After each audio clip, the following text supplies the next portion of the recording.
ସକାଳୁ ଉଠୁ ଉଠୁ ମୁଁ ପୁରା ସକ୍। ବାଲକୋନିର ଅବସ୍ଥା ଇଏ କ'ଣ ହେଇଛି। ଆଜି ଥିଲା ସଣ୍ଡେ, ଛୁଟି ଦିନରେ ବାବା ଘରେ ଅଛନ୍ତି ମାନେ ସିଏ ଗଛ ଫଛ ଲଗେଇବେ, ପାଣି ଦେବେ, ଏଗୁଡ଼ା ତାଙ୍କର ଟୁକୁରୁ ଟୁକୁରୁ ଜିନିଷ ଚାଲିଥିବ। ଆପଣଙ୍କ ଘରେ କିଛି ଇନଡୋର ପ୍ଲାଣ୍ଟ ଲଗେଇଛନ୍ତି ନା ନାହିଁ? ଯଦି ଲଗେଇଛନ୍ତି କମେଣ୍ଟରେ ମୋତେ ଜଣାଇବେ କ'ଣ ଲଗେଇଛନ୍ତି।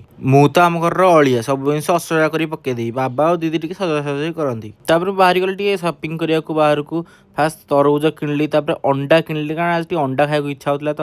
ମାଆ କହିଲା ବି ଅଣ୍ଡା ଝୋଳ କରିଦେବ। ଅଣ୍ଡା ଝୋଳ ତ ମୁଁ କିଛି କରିପାରିବିନି ହେଲ୍ପ ମାଆକୁ, ମୁଁ ଭାବିଲି ଟିକେ ଆମଲେଟ୍ କରିଦେବି। କିନ୍ତୁ ମୋତେ ପିଆଜ କାଟି ବି ଆସୁନଥିଲା।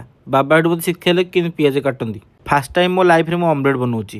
ରୋଷେଇର ର ଅକ୍ଷର ମୁଁ ଜାଣିନି। ମୋତେ ଲାଗୁଛି ଟିକେ ପିଆଜ ଅଧିକ ହେଇଗଲାନି। ଦେଖିକି କହିଲ ଠିକ୍ ଅଛି ନା ନାଇଁ। ନାଇଁ ମୁଁ ଟେଷ୍ଟ କଲି, ଆକ୍ଚୁଆଲି ଟେଷ୍ଟଟା ଭଲ ଥିଲା। କୁଆଡ଼ୁ କେଜାଣି ହଠାତ୍ କାଳବୈଶାଖୀ ଚାଲି ଆସିଲା, ସାଙ୍ଗେ ସାଙ୍ଗେ ବର୍ଷା ହେଇଗଲା। ମୁଁ ଟିକେ ସାଇଡ଼କୁ ଗଲି ହେରି, ଆମର ଷ୍ଟେୟାର କେସ୍ର ଉପର ଛାତଟା କଢ଼ା ହେଇଯାଇଥିଲା ତ, ସେଥିପାଇଁ ପାଣି ପଶିଯିବ ବୋଲି ଆମେ ଟିକେ ପାଲ ବାନ୍ଧିକି ପଳେଇ ଆସିଲୁ। କେତେ ଜୋରରେ ଦେଖନ୍ତୁ ବର୍ଷା ହେଉଛି, ପାଣି ପଶି ଯାଇଥାନ୍ତା ସାଇଡ଼ରେ।